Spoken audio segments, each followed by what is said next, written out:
big thank you for tuning in to our second webinar Wednesday. I'm Stephanie Fox from the Network One, and I'll be moderating this webinar. The rest of the team is also on this call, so we have Julian Boulding, Paul Squirrel, and Lizzie Gold.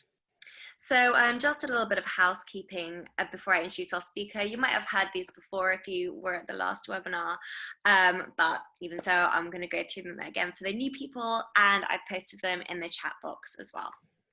So timings wise, we'll have a 5-minute intro now, a 35-minute presentation from Elise, 15 minutes for Q&A, and we're going to finish by 1:55 London time, so everyone can be ready for the next virtual appointment.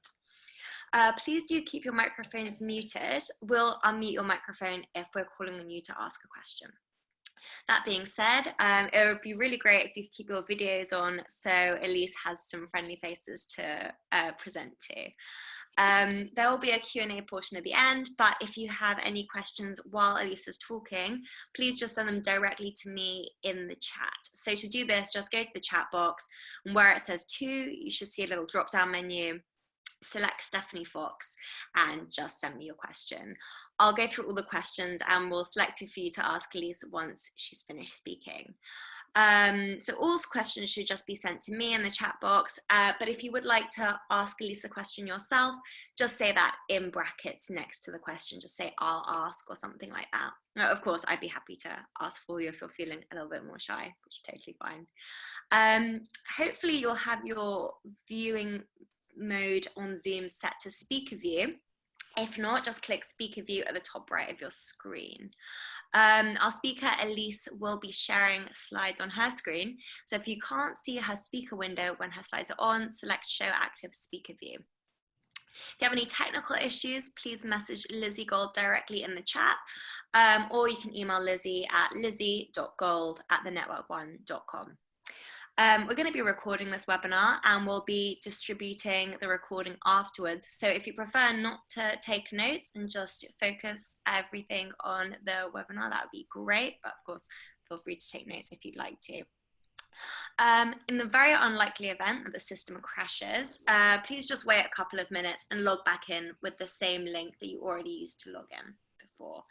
And finally, if you'd like to follow Elise on Twitter, her handle is @EliseMitch. Thanks very much for that. Now it gives me great pleasure to introduce our speaker, Elise Mitchell. Elise is a 3-time CEO, a business consultant and coach, and a leadership expert. She is the founder of Mitchell Communications Group, which is one of the top 10 fastest growing public relations firms globally, and a 2-time Inc. 500,000 fastest growing company. Under Elise's leadership, her agency grew more than 500% in 5 years and was twice named Agency of the Year by PR Week and the Holmes Report. In 2013, Elise sold her firm and led its successful integration with Dentsu Aegis Network, where she also took on the global role focused on mergers and acquisitions. Today, she advises clients through her own leadership and business consultancy, elisemitchell.com. Elise has received numerous awards, including Agency Professional of the Year by PR Week, a top 50 power player in public relations, also PR Week, and was named a top speaker to see by Huffington Post. She just recently served as president of the International Communications Consultancy Organization, which represents more than 3,500 PR agencies in 66 countries. She's the author of a best-selling book on leadership, Leading Through the Turn. And Elise remains very active in the industry today, speaking and helping agency leaders transform their businesses. In today's webinar, Elise will be using her industry knowledge to provide future-focused practical steps you can take to give your agency the best chances for success tomorrow. So without further ado, I will turn over to Elise. Great, thank you, Stephanie. I am going to share my screen. Just Stephanie, give me a thumbs up. Do we see my screen? Both sides. Okay, great, good. Thank you for having me. I am excited about this conversation. I know, knowing Julian, and I've known him a long time, he's going to have some good questions for me, but please do post some questions. I want this to be, the backside of my presentation, a good conversation that we can really learn from each other. There's so many interesting things that are happening in the world right now. Some, of course, are very challenging and not what we would want or expect, but there's also some really good and interesting things that are happening in the world. And that's kind of really the focus of my presentation today, is how do we really begin to think a little bit more about those things? What can we be doing as agency leaders to really leverage opportunity for ourselves? How do we challenge ourselves to really think, become future thinking leaders, if you will, as we lead our agencies? Our clients need us to do this, and so do our people. And I think for our own mental health, so do we. So I told Julie, and I thought it would be useful to just start by giving you kind of a sense of what I'm seeing in the agency world. Today, I have my own consultancy. As Stephanie mentioned, I work with a lot of agency leaders. And many times in some of our calls, they'll start by saying, what are you hearing? What are you seeing? And so there's this real sense of urgency to share and to hear and to learn, and learn as quickly as we can, because of course things are changing daily, sometimes hourly. And so I wanted to share just a bit of what I'm seeing and hearing. I do think this idea of how we think about what's coming next to kind of block it into these sort of two general phases of near term, which in my mind seems to be probably through the end of 2020, maybe first quarter of 2021, and then post-vaccine, you know, whenever that will be. And of course, we're hoping that sooner rather than later. But there's two very distinctly different phases that we're moving into. And the question is, what are those impacts and how do we really make the most of those? I'm not sure all the rules of the game will be the same as we go forward, but try to think of it this way. Also, this idea of people are tired. That's one of the comments that I hear a lot from my clients, which is, my people are just worn out. I'm worn out. And it's important for us to really remember as leaders that we want to, as much as possible, have that resiliency, which means you have to take care of yourself too, so you can really be able to pour back into your people and your clients. But I really like this phrase, grit, not to quit. I sort of want to write it down on a little sticky note and keep it near my computer, because sometimes I don't really feel like it. Julian and the team know that I'm in Nashville, Tennessee now, and on Sunday, just a few days ago, we had a severe storms move through the area. We've lost power, internet for a couple 100,000 homes. And I've been sort of scattered around every day trying to find somebody who has power. And I thought, this on top of everything else, it just kind of points out that you need to have that grit to really hang in there as much as you can. Connection, of course, is huge. We all know that. We're doing that now. And that's what's great about having the technology and the platforms that we do. But I also want to encourage you to remember that connection is really creating community. And it's challenging when we can't really walk into a room anymore and have that physical proximity to our team to be able to build those ties and to encourage our people. So it's important that you be intentional in your reaching out to others with emails or handwritten notes. That seems like a thing of the past, but how powerful that would be to receive a handwritten note from you in the mail. Transparency, of course, is really big on how much you're sharing with your employees, keeping them informed as you go. I tell people it's okay to tell them that you don't know things. Just say, here's what I know, here's what I don't know, and here's what I'm doing to try to find out, so that they view you as that trusted source and they don't worry about what's coming, but that you're really forthcoming with them. Staying close, the reason I put this here, is to clients, and we'll talk about that in a couple of minutes in the presentation. And then mental health concerns. I just really think this is going to be fairly significant. We all know that. The question is, what are we going to do about it? And it'll be interesting to see if the industry comes up with some ways of really addressing these concerns. Our industry, as we know, is very demanding anyway, but even now more so, when I feel like we're on 24/7 for our clients. This is going to take a toll, and how we make sure that our teams take a break and really care for themselves in order to be in it for the long haul is going to be key. I wanted to start then, after giving you kind of a sense of the industry, and let's step back now and think a little bit more broadly about where we are in the sort of the continuum of change. I love this particular model from McKinsey Consulting. I'm sure many of you follow different consultancy groups. This is one of my favorites, McKinsey, and they came out with something early on in this process of the spread of the virus to explain and to sort of help us envision these different phases that we have. And so I think I wanted to share this because I felt like this, especially as a visual, is really useful for us to think about where we are and the touch points that we need to have as leaders in order to be able to really move ourselves. I think that's a goal. Let's move ourselves through this continuum as much as we can. I'd say we're really in this phase 3 right now, especially as economies are starting to reopen. But as agency leaders, I want to really challenge us to be much more into stage 4 as much as we can, the reimagination phase. And the reason is because I think of this very much like I do this phrase, looking through the turn. I'm going to tell you just a little bit about it. So those of you who know me know I ride a motorcycle. I learned to ride a motorcycle about 10 years ago, and it's literally saved my life. It became a hobby and a pastime that I could do with my husband that got me kind of up and away from the business of building an agency. And it really freed my mind and helped me begin to enjoy the journey again, which I really wasn't so much. But there was something that I learned that became kind of my mantra and really helped me at this time right now think about how to deal with change and challenge. So when I was learning to ride a motorcycle, they tell you that the most dangerous place you could be on a bike besides an intersection is in a turn. And the reason for that is because there's potholes and oil slicks and sand and things like that that would make your bike slide.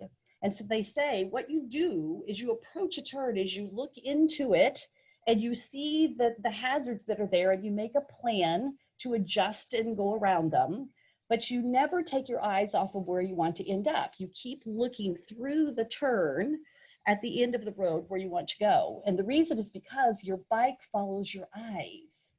And I just thought in the moment, learning that, wow, that is such a great sort of a metaphor for business and for life. And I was reminded of it at a time like this, just a couple of weeks ago, that this is exactly what we need to be doing now, having one eye on the road in front of us and one eye down the road to be able to see where we want to go. I remember in 2008 when I was building Mitchell Communications Group, we were perking along and things seemed really good. And then the global recession hit. And it's one of those things as we're experiencing now. It's kind of blindsiding you.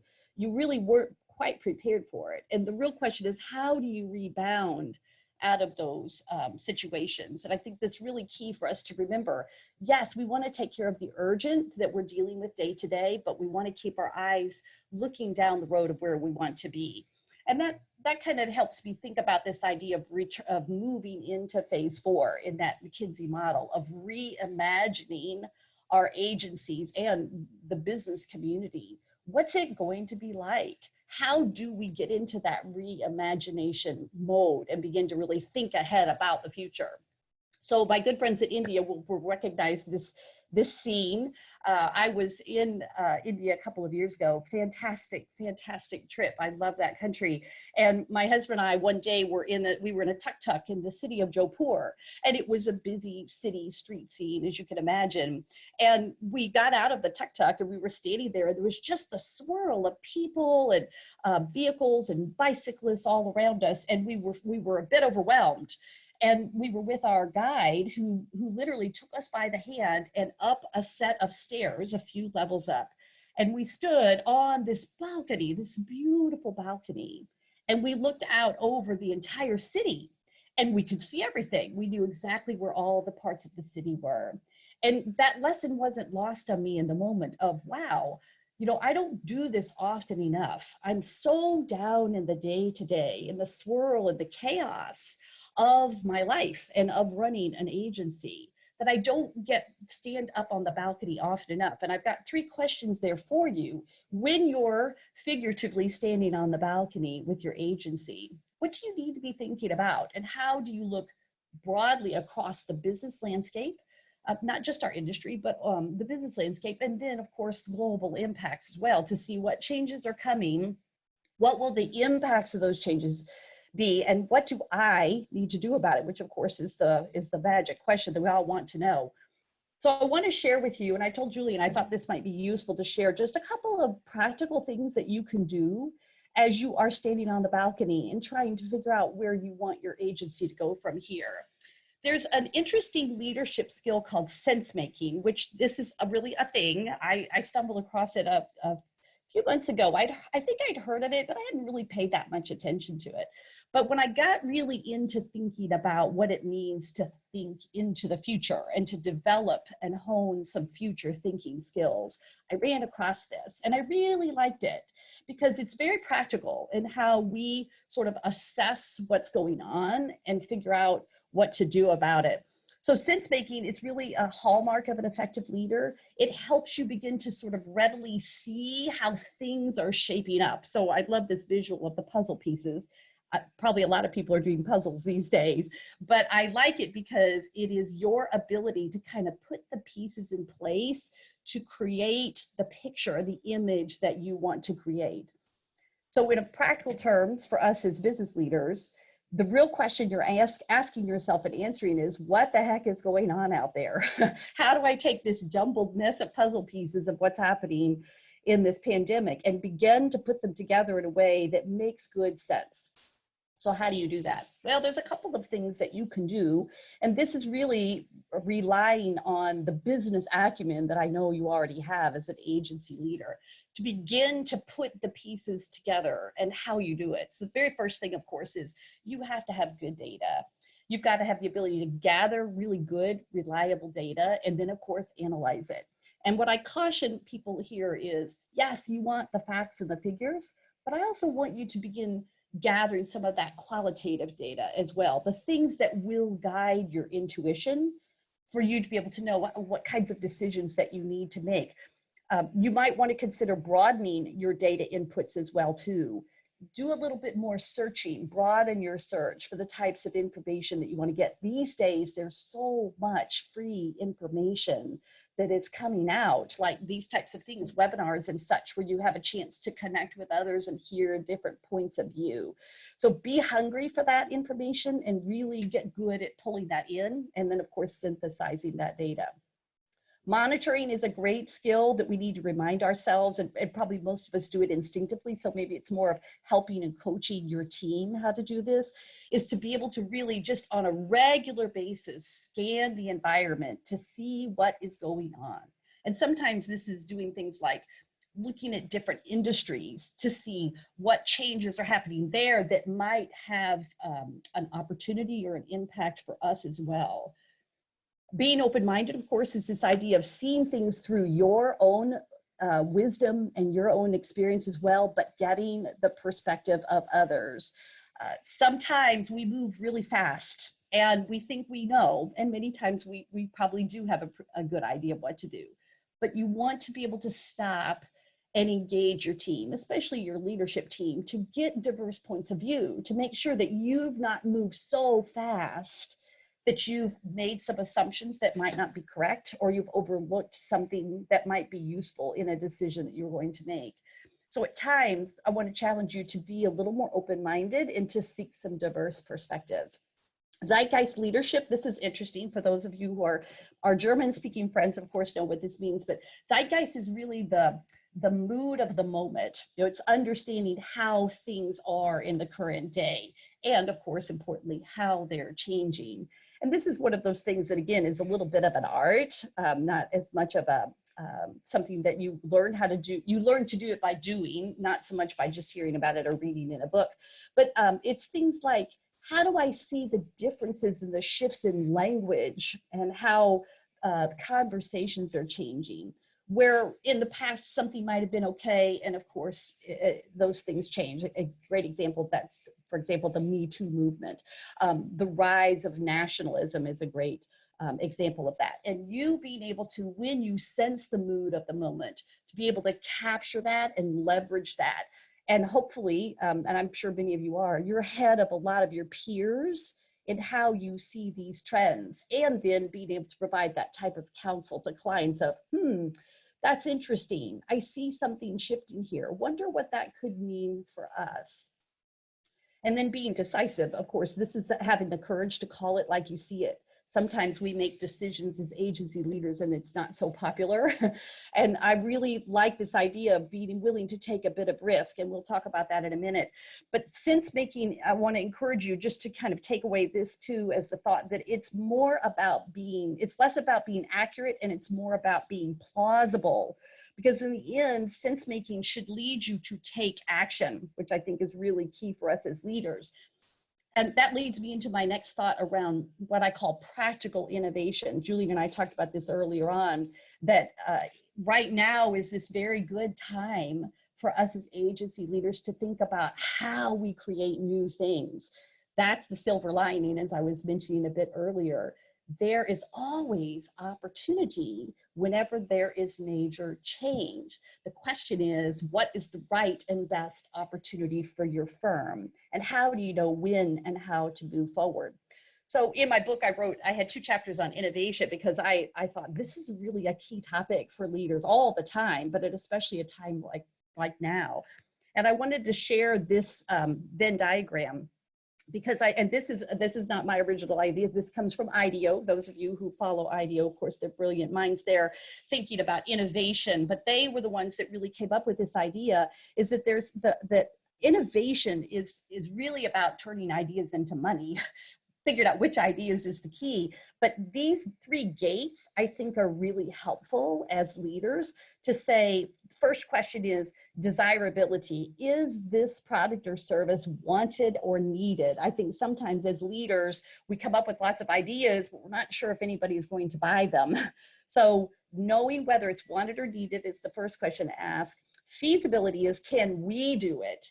I see lots of great ideas and I think, yeah, that would be so good to do. I'm not sure that we are really uniquely positioned to be able to do it with our capabilities and our expertise. And then viability is, can we make money? Which of course is you as a business leader, always thinking about that. It not only make money, but make profit. So this is where I've got to consider my costs. What is my ROI? How much am I going to invest? When do I get the return? Is this sustainable for us as an agency to do? And again, as an agency leader, I'm pretty sure you have a whole lot of ideas. The challenge always is for us is, how do we pick the best ones? How do we focus our time and our energy and our resources in order to be able to deliver the type of returns we want? I remember going through this particular conversation with our team. It was around in the 2008, 2009 time period when we were coming out of that recession, but we were looking for plays. You know, we were looking up, how do we place our bets? And this was when video, social media, some of those things were just kind of coming on the scene. And I know you remember that time too. But we placed some bets at that time. I remember very distinctly deciding to invest in and launching a video group. And this was a little early to do it. I think more creative firms were doing it than public relations firms were.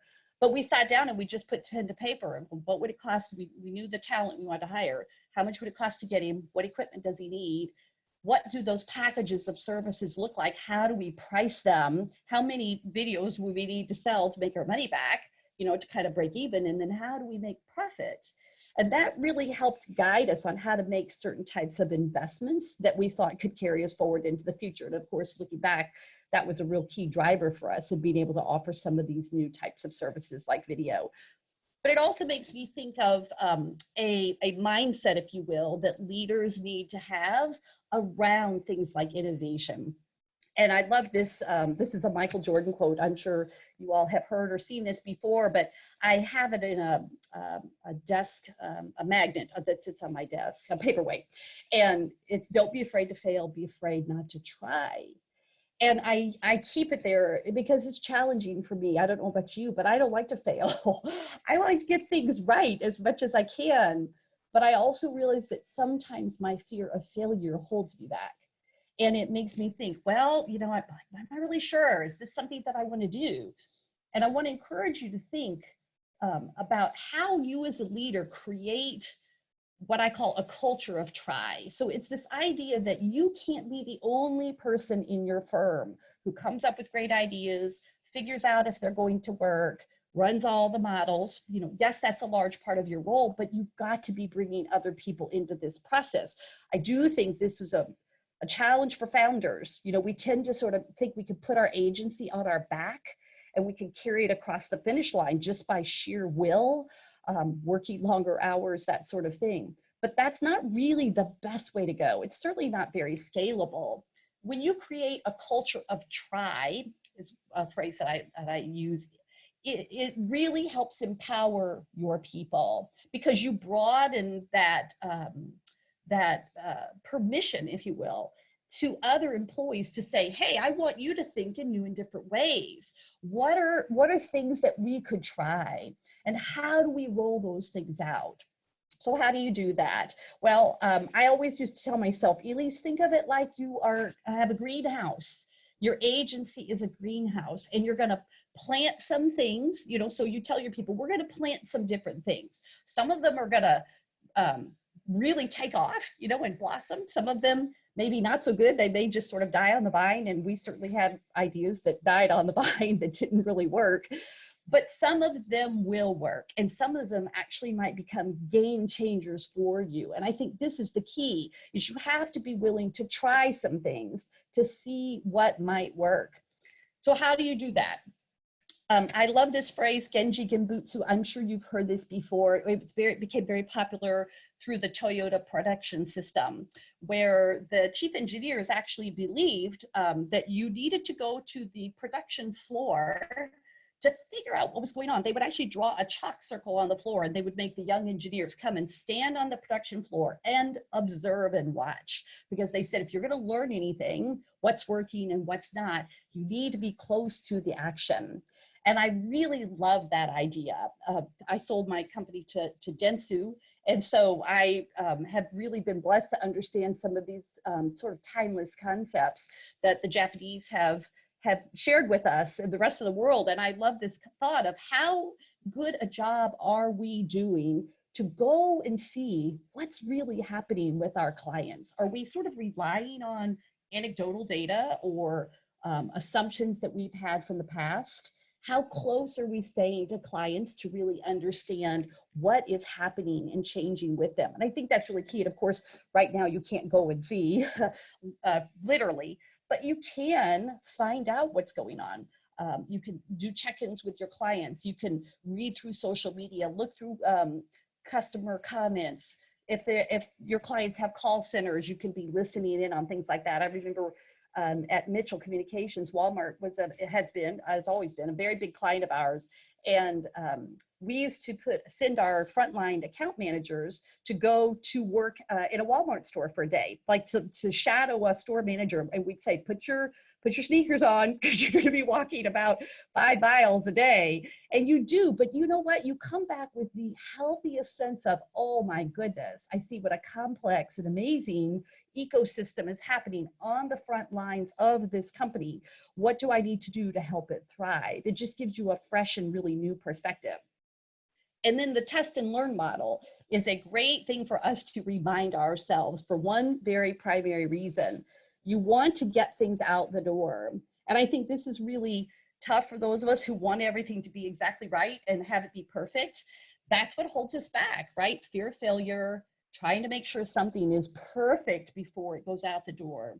The problem there is sometimes you can miss your window of opportunity to try something and see what works. So my encouragement to my clients right now is get out there ahead of everybody else and try some things, launch some new services, see what gets traction. You can always modify it as you go. And so I love this concept of I've got to be willing to test it when it's out in the field and I'm seeing what's working and what's not. I can modify that by drawing on the insights that I'm getting, the feedback that I'm getting on it, and then I just improve it. So again, this idea of iterating as you go, you know, learning from failure allows you to be, I think, further along on the learning curve for getting new things done, which of course allows you to scale. So I just want to close with this thought on how you help your clients win today. I think I know you guys know these things, but it's just a good reminder in all the craziness that is happening right now. I'm overlooking some of the most obvious things. So I wanted to just say, let's remind ourselves of what we know and believe to be really important. Our clients right now need us to stay close to them. So this builds again on this idea of Genchi Genbutsu, which is you, but here's what I'm saying is you, top to top, staying close to your clients, checking in on them, asking how they're doing, and not just the business, but asking about them is really key. This to me is this idea of being that trusted advisor that cares about the person, not just the business. And of course, letting them know that you're thinking about them. And it might just be a simple text to say, hey, I'm just checking in on you. How are you doing? Be sure to take some R&R this weekend to rest your brain, because I know you've been working hard. And these are the things that I think are just good reminders to us of why clients need us anyway. They need from us to really deliver on some of these things that I think we feel like we give them all the time, but right now they need it more than ever, which is the giving the strategic advice and counsel. And the reason I put the real winners here is because my feeling is those firms who are strong and are developing that muscle in strategic counsel are the real winners in this time of uncertainty, because the complexity is just overwhelming. So firms that are a little more tactical in their focus are going to struggle. The firms that really focus on bringing that, third party point of view too, telling truth to power, is absolutely key right now. We have to shoot straight with our clients, help them not make mistakes that are going to cost them later. I do think there is, I think we all see this, an accelerated shift toward digital. In some ways, you've probably seen it in your own experience as a leader too, is how is this pandemic accelerated changes that you were thinking about making anyway, that you want to do more so now? Courage to try new things. The clients do need us to bring them these test and learn capabilities that I talked about, giving them courage to try and help them innovate. Say, hey, let's just do it as a pilot. Let's see if something might work. And remember why they picked you. And I put this down here more of not so much you remembering, because I think you probably know, but do our people really know that? Do they feel the love and know this is why this client hired us? They brought us in because we're smart, we get the job done for them, we're easy to work with, we have good ideas, we care about the quality of the work. You might go back and pull back, some of the client and customer feedback that you've gotten over the recent years, and sit down with your team and share it to say, hey, remember this.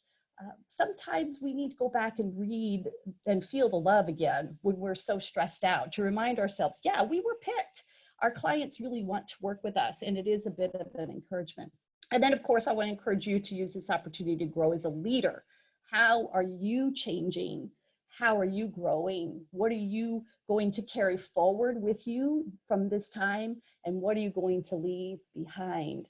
There's a question that I've been asking a lot of my clients to think about, which is looking back a year from now, how do you want to say that you showed up during this time? How do you want to say you showed up during this time? And just maybe pick 3 words. I want to be kind, I want to be intentional, I want to be transformative, whatever it is. Pick 3 words and jot them on a sticky note. And that's another one you can put right there by your computer to say, this is how I would like to be able to show up. So I need to do it today. How do I keep myself on track today to be this kind of leader? And again, it helps us in all of the craziness to focus on what is really important to us.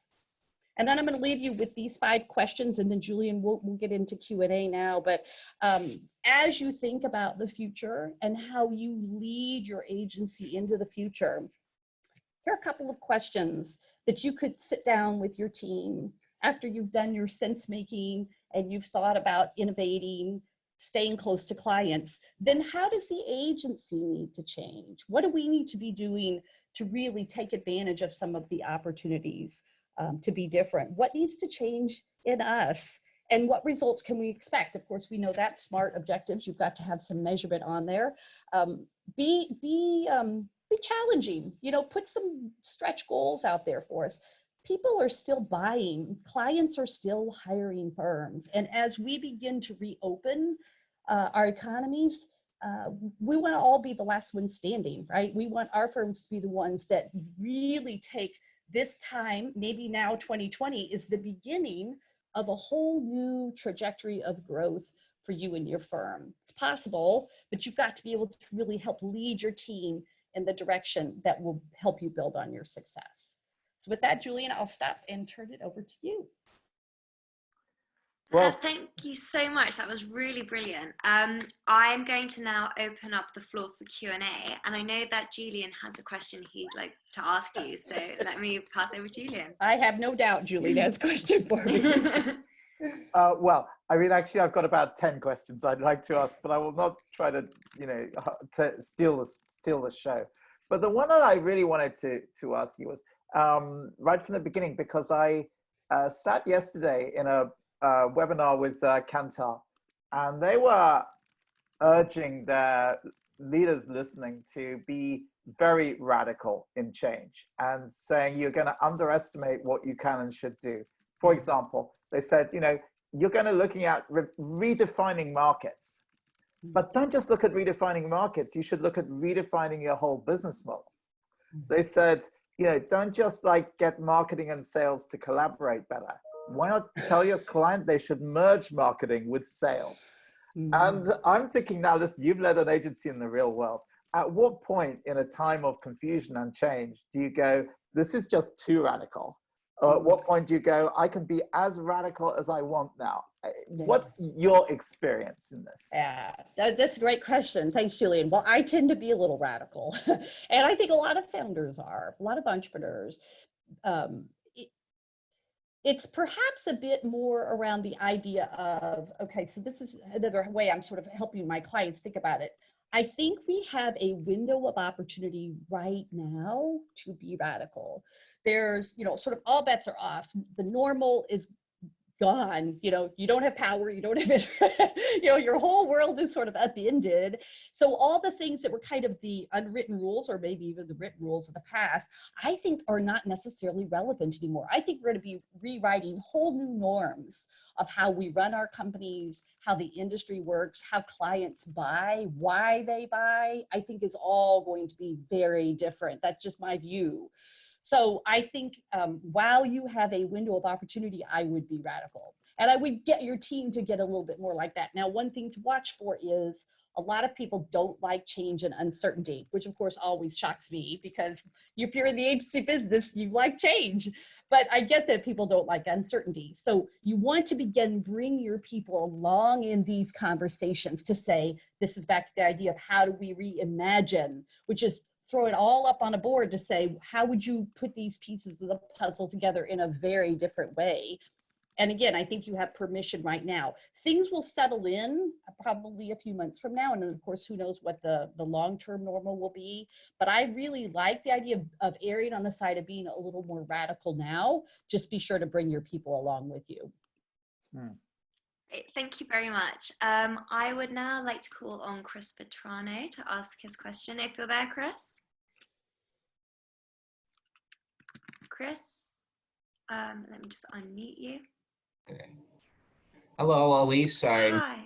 Presentation. Hi. And I concur with Julian's comments about radical thinking. So within the context of your presentation and conversation thus far, my question to you is, what is your point of view on maintaining legacy client relationships that don't match well with the future changed business landscape we all know is going to happen? So empathy right now in terms of people's feelings and compassion, but given the context of today's conversation, any ideas and thoughts on how we cathartically yet fairly look at our current book of business and start to make some decisions on what may transfer and what may not, and what we should do about it? Thank you. That's a great question. I agree. This is a really good time to think about exiting clients. And I say that in all the right sense of how we view that process and what's right and best for them. We always want to do what's right and best for our clients, but sometimes it isn't us. That there's an agency for everyone, but maybe it's not our agency. And so as you and your team begin to think about what looks different for you for the future, I would have a second list on the board of what are the clients that should come forward with us. Certainly what are the new clients that we want to go get? What are the ones that maybe it's time that we go our separate ways? And how do we manage that process? Certainly you want to have, of course, look at it through the business point of view, which is right now we need revenue, so you wouldn't do it hastily. But it kind of goes back to the core issue of what is your positioning. So if you want to reposition your agency, or you're saying we're going to sunset some of the services that we've had because we don't think they're really where the future is going to be, we're going to push harder into new types of services, is now a good time for you to rethink your brand positioning. I used to, what I call, do a brand refresh about every 2 to 3 years, primarily because I kept looking at our agency website and I would think, well, this doesn't really portray who we are today at all, because we had evolved. So that might be a really good time to say, let's start by thinking about who we want to be going forward, revisit the brand positioning, look at the client list, figure out how to phase out the clients that you'd like to get to be able to let them move on to other things anyway. And maybe they're not the best paying clients, or maybe they're not the clients that really value and appreciate you. And frankly, as you begin to change, it's really not the match that it used to be. And that's okay. Just handling it in the way that you would, of course. Great, thank you. Thank you. So someone from the audience has asked, what do you think the new normal will be? What do you think will go back to pre-COVID? Well, that's the really magical question, isn't it? Let me pull out that crystal ball I had in that last picture there. Well, I do think, in fact, I sat down and I've made a number of predictions, and I just rolled out a new online course called the Future Thinking Leader, and I share a lot of my predictions in that course, because I do think there is a way for us to develop a skill, if you want to think of yourself as becoming a bit of an amateur futurist, which I've always been very fascinated by futurists, people who write and predict about the future. By the way, there is a great book that I would like to recommend along this line, if I could. It's called The New Leadership Literacies. The New Leadership Literacies, written by a man named Bob Johansen. I read it about a year ago. It's only about 2 years old. And he actually is predicting a lot of the things that are changing right now. So I've always been very fascinated with futurists who are able to, here's the key, see weak signals. So weak signals are these things that are, they're not obvious. That's why they're called weak signals, but they're clues in the environment that are indicators of strong change. So think weak signals indicating strong change. And there's all kinds of ways that you can get better at spotting weak signals and developing your own predictions about what you think might be strong change. I'll give you an example. I'll share one of my predictions. So I think this idea of that we've all now, in the whole world, practically, at least I should say, in the working world, people that have access to the internet, we've become a little more comfortable with these types of platforms with Zoom and such. And there has become an interest and a hunger in people wanting to seek professional development. So they're taking leadership academies and they're taking online courses and things like that, because they found that they have access and they're more comfortable interacting and learning in this manner. So one of the predictions that I have made is I think that our industry is going to shift to a different way of thinking about professional development, to what I call perpetual development, which is the idea that we're going to have a higher standard for ourselves and our people about constant learning. So there may be that we begin looking at, for example, a portfolio of certificates is more what we are searching for in our talent development, rather than people getting MBAs or having 2-year sort of advanced degrees, but looking at more sort of short but deep learning on key topics, and then sort of putting together that portfolio to help you have some key skills. There's just going to be such a proliferation of learning opportunities. So instead of professional development, it's perpetual development. So that's an example of a trend that might be coming. Great, that's really helpful. We have another audience question. Someone from the audience has said, great talk. What do you think will be the biggest changes to face the creative agency model? They'd also be interested to know where you go for your inspiration and to fuel your own leadership growth. What are going to be the biggest changes? Well, oh gosh, we could have a whole webinar on that. Julie, now you put that on the list to talk about. I do think we're going to throw out a lot of the hierarchy of the past. And by that, I mean the way that, for example, the way we structure teams in an agency. People have sort of liked to group together with people who do things like they do. So you have the creative group over here, the digital team here, client services over here. As an example, throw that all up in the air and see where it lands, and challenge your teams to think about working in very different ways. For example, integrated teams, developing by vertical, this is the education team or this is the tech team. And I know many of you do this already, but not everybody does. There are still a lot of agencies that are structured in these sort of traditional ways of the past. And again, not to blame that at all, because it worked in the past. I don't think it's going to work in the future.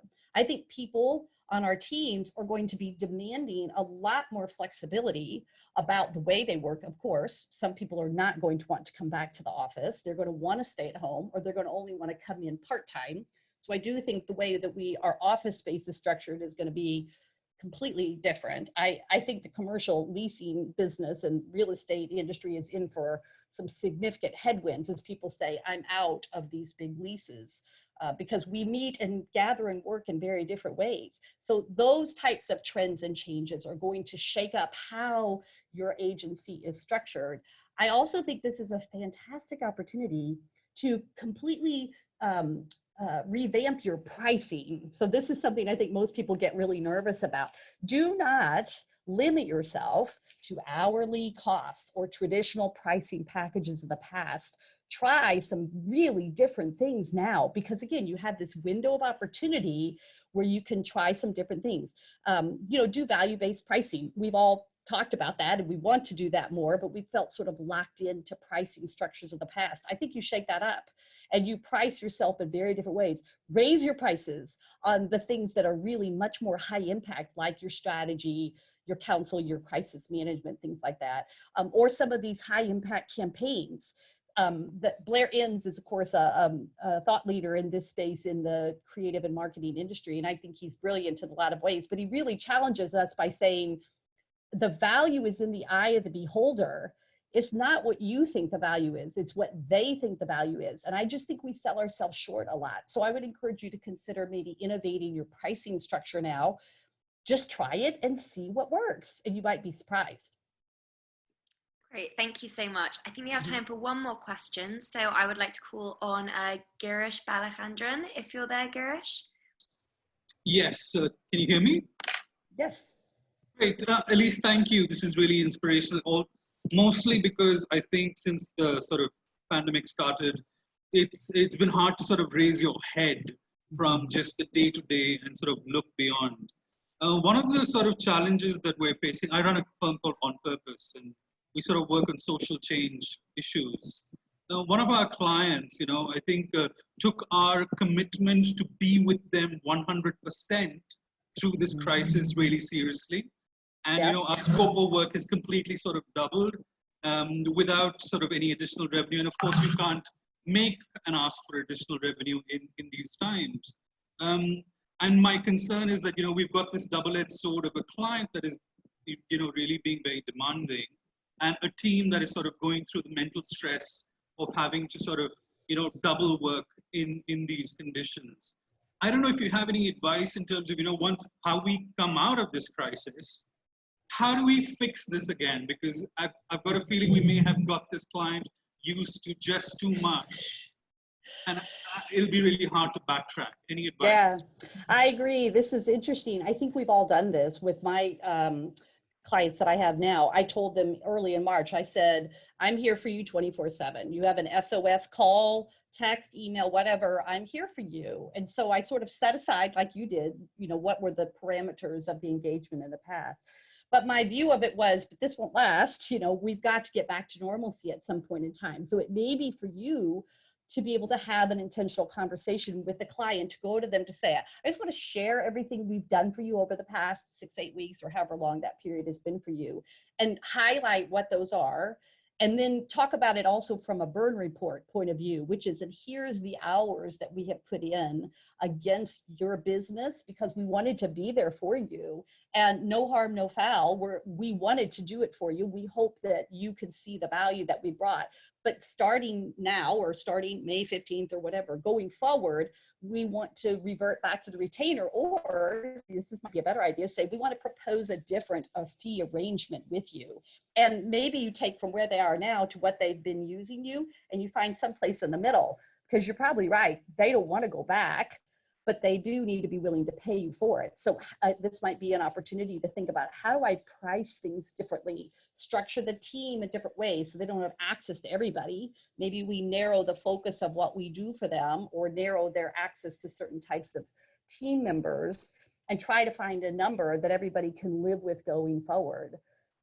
So I think that it could be an opportunity for you. You don't know till you try. You don't know till you ask them. Great, thank you. I'm just going to turn over to Julia now, who would like to say a couple of words. Actually, I just wanted to say one thing. Aside from thank you very much, Elise, I thought it was terrific. But this is to everybody. Elise was going to be at our Indie Summit in London conference in 2 weeks' time.